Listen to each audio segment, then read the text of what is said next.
文欣，你聞唔聞到一陣臭味啊？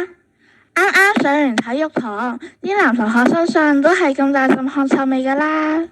係啦，點解我哋人體會發出唔同嘅臭味呢？例如口臭、腳臭、體臭同埋放臭屁呢？不如我哋去圖書館請教張老師啦。今年圖書館買咗一本新書，叫《好臭，臭味知識王》。呢本書就可以回答你哋嘅疑問啦。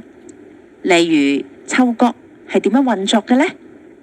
原來氣味係唔能夠被睇到、聽到或者摸到嘅，但係你個鼻呢就會知道氣味喺邊度嚟喎。當你感覺到臭到味嘅時候，其實你淨係感應到空氣裏邊一啲微小嘅化學粒子，佢哋係化學分子嚟㗎。當你吸氣嘅時候，附近空氣中嘅氣味分子會進入你個鼻孔，而且不斷上升，直到去到你鼻孔後邊一塊小神經或者毛髮。的確，從古至今，人類提出咗好多唔同嘅方法或者發明，試圖去除或者掩蓋唔好嘅氣味。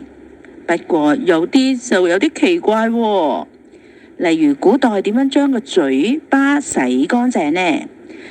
大約4700多年前，中國就提出咗歷史上第一個對付口臭嘅方法。根據古書記載，佢哋推薦使用童子尿作為漱口水啊！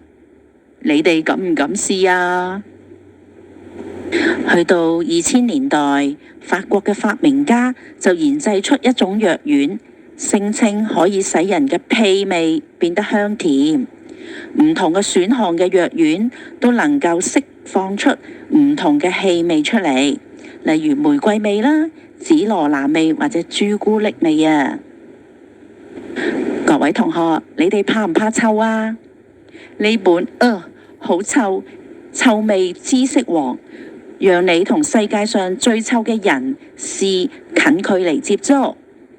有啲超臭嘅發明，甚至到而家仲係改變緊我哋嘅世界啊！而家請你閉着氣，翻閱呢本有趣嘅圖書，成為臭味知識王。